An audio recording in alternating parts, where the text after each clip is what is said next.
First is we need to get up and get out of your comfort zone.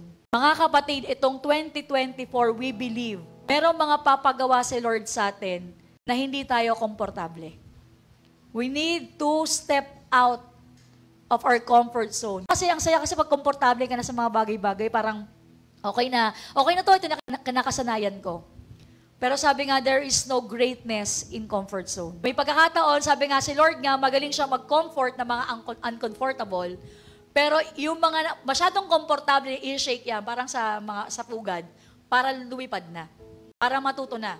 So kaya, kagaya ni Saul, nag-start po yung first day ng greatness niya at pagbabago nung tinurn ni Lord from Saul to Paul. Ibig sabihin, dati siyang great persecutor, pero ang ginawa ng Panginoon sa kanya nung minute siya, pinagawa siya ng mga bagay na hindi komportable. Diba? Yung persecutor, naging great apostle. And I believe this year, we need to get up. Yun yung unang word ng Lord sa kanya. Get up, Saul. Diba? Paul. Yung ginawang naging Paul na siya. And get out of your comfort zone.